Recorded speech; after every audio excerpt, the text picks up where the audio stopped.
Hello everyone, I'm Evelyn and today I'm going to tell you a true story. In a forgotten village nestled deep in the forest, where the trees seemed to bend and curl as though whispering secrets to one another, there was a house. It had stood there for generations, abandoned and rotting, its stone walls slowly sinking into the earth. There were rumors about the house, dark and twisted, that had been passed down by the villagers who lived miles away, afraid to get too close. But the house had always stood, untouched by time, as though it had its own will. Long ago, it had been the home of a man known only as the Hermit. His real name was forgotten by all, his presence reduced to mere whispers, like the wind through the trees. The Hermit had once been a well-known figure, a man of strange knowledge, who studied the world in ways no one could understand. But something changed in him, something twisted, as his family began to shrink.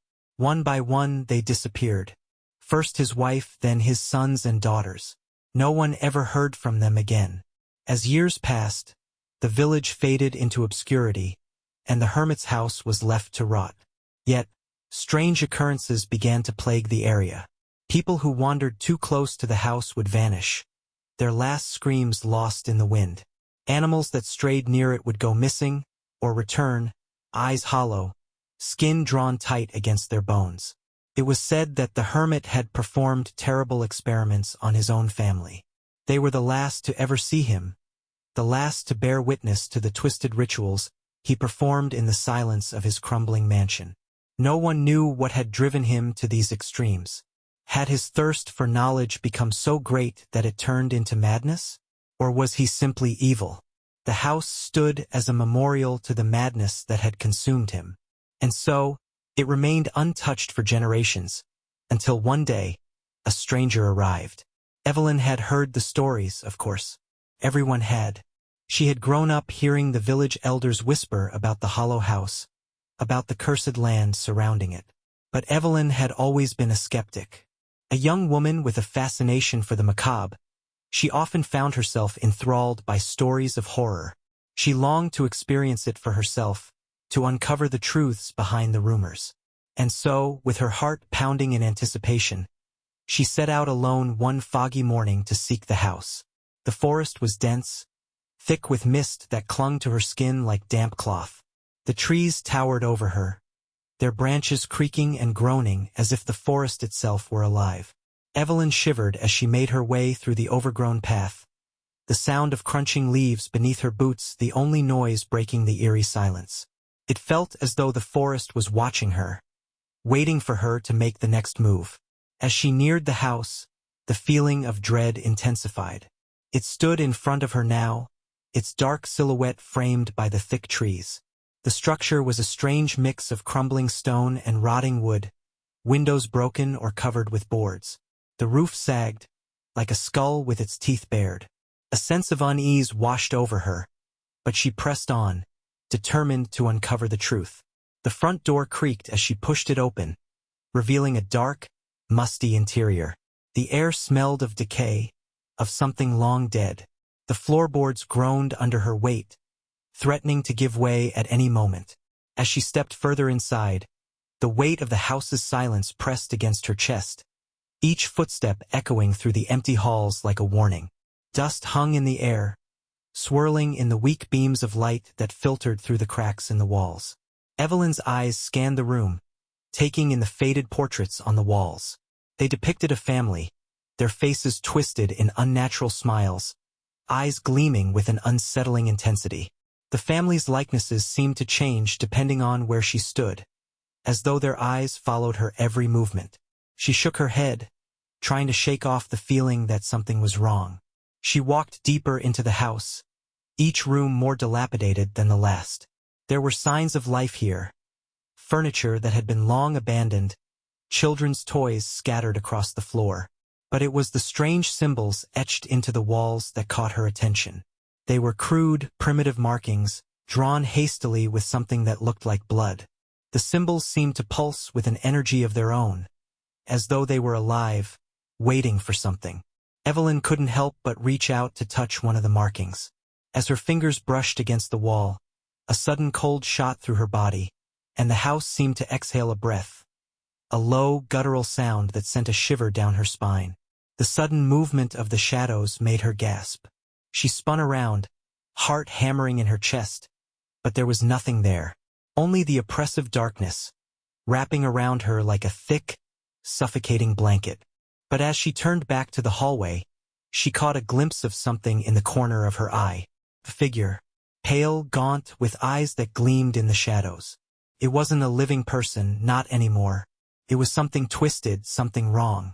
The creature lurched toward her, its mouth hanging open in a grotesque grin, its limbs jerking unnaturally.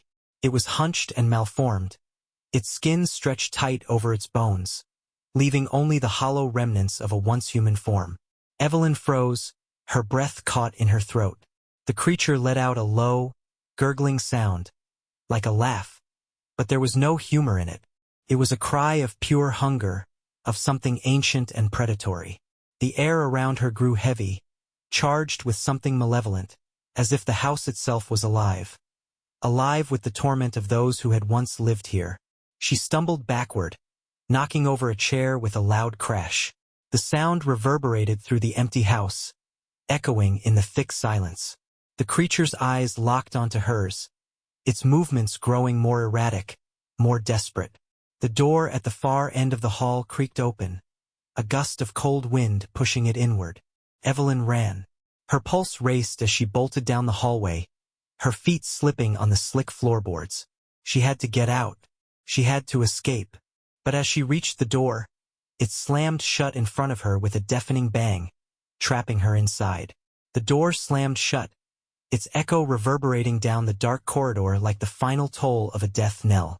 Evelyn's pulse pounded in her ears as she backed away, only to find herself at the mercy of an oppressive darkness that seemed to seep from every crack in the decaying walls. The creature that had lunged at her earlier was no longer in sight, but its presence lingered like a foul stench, a promise that she was not alone. Desperate to escape, Evelyn frantically pressed herself against the cold, crumbling wall, her fingers trailing over rough stone etched with ancient, cryptic symbols. A faint, almost inaudible murmur reached her ears, a medley of whispers that rose and fell in a hypnotic cadence. They spoke of secrets too ghastly for daylight, hints of rituals and blood-soaked experiments. With every heartbeat, the murmurs grew louder, filling the corridor with an unsettling, otherworldly chorus. Summoning her remaining courage, Evelyn edged along the wall, her eyes straining to adjust to the gloom. The passage twisted and branched unexpectedly, revealing hidden doorways and narrow staircases leading into even deeper darkness. It was as if the house itself was a living labyrinth, a malevolent entity intent on ensnaring its prey. Before long, she reached a heavy wooden door, its surface marred by claw-like scratches and smeared with dark stains that glistened in the weak light. With trembling hands, she pushed it open. Inside was a chamber that defied comprehension. A grotesque gallery of photographs, sketches, and yellowed documents, all arranged with a methodical cruelty. The images depicted twisted faces, bodies contorted in unnatural poses, and scenes of unimaginable torment. Diagrams of arcane rituals intermingled with crude anatomical sketches, a testament to a mind that had delved too deep into forbidden knowledge. In the center of the room stood a large, ornate mirror, its surface warped and bubbling as if made of liquid. As Evelyn approached, the mirror's reflection began to change. At first, it showed only her own terrified face, but gradually, other images emerged, visions of a gaunt old man with fevered eyes, his hands stained with rusted iron, overseeing unspeakable horrors. Then, disturbingly, she saw figures behind him. Contorted, half-formed beings, their eyes vacant and bodies mismatched in a grotesque parody of humanity. In one of the photographs pinned to the wall, a face that looked uncannily like her own stared back from a time long past. A face both innocent and marred by something indescribably sinister. A low, resonant laugh echoed around the chamber. The sound, at first distant, grew steadily closer. Evelyn turned to see a horde of malformed figures emerging from the shadows. Their movements were jerky, as if each step was marred by pain and perpetual hunger. Their eyes shone with a dim, malevolent intelligence, a collective hunger that transcended mere animal instinct. As they closed in, the whispers in the room coalesced into a single, coherent chant.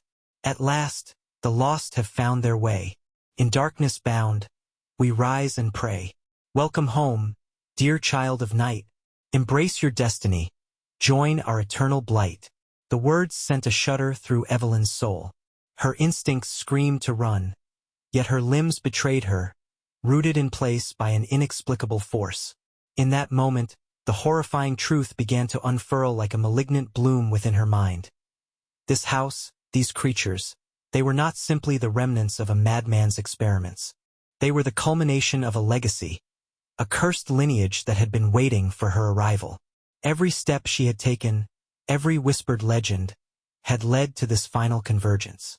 A figure emerged from the forefront of the horde, a gaunt, spectral visage that radiated both agony and power. Its eyes, hollow yet insistent, met hers. In a voice that resonated with the weight of forgotten centuries, it intoned, "You were never an intruder, Evelyn. You are our heir, born of the same bloodline. The curse that bound this place flows in your veins. The hermit's work was never in vain." Terror and disbelief collided in her mind. Memories, long buried and half forgotten, surged forward in a torrent of images. Visions of a distant past where dark rituals were performed in secret, of a lineage marked by sorrow and unspeakable acts. The realization was both shattering and undeniable. She was intricately linked to the horror that had festered within these walls for generations. Before she could protest, the creatures descended upon her. Their touch was frigid and invasive, as if the very essence of decay seeped into her soul. The spectral figure extended a bony hand, its touch igniting a painful transformation. In a swift, excruciating moment, Evelyn's eyes glazed over as if her will were being siphoned away, replaced by a primal hunger, a thirst for something she could not comprehend. As the mirror's surface rippled like disturbed water, Evelyn's reflection merged with the haunting visage of the ancient hermit. The grotesque lineage was now complete, her identity subsumed by the monstrous legacy that had claimed her long ago. The chamber filled with the cacophony of the hordes chanting as they circled around her, heralding the rebirth of an abomination. In the final, shattering moment, the house itself seemed to awaken. Walls trembled, and the very foundations of the building moaned as if in agony. The cursed abode began to transform, a living, pulsating entity that absorbed the tormented souls within its crumbling stones. The labyrinthine corridors darkened further, and from every hidden nook emerged figures twisted beyond recognition, each a remnant of the hermit's desecrated experiments. Now fully transformed, Evelyn, no longer the curious intruder but the newest embodiment of the house's ancient horror, stepped forward. With hollow eyes and a vacant smile, she embraced her newfound existence. The mirror's surface shimmered, reflecting not a victim, but the inevitable cycle of monstrosity reborn. Outside, the forest whispered in uneasy silence, as if mourning the final loss of innocence. The hollow house, its curse now perpetuated through a lineage of horror, stood as a dark beacon among the ancient trees. And in the dead of night, when the wind carried the faintest echo of a child's laughter mingled with the sound of ragged breathing, it was said that if you wandered too close, you might glimpse a spectral figure beckoning you inside. A reminder that some legacies are doomed to never die, and that darkness, once unleashed, can never be contained. Thank you very much. See you in the next video.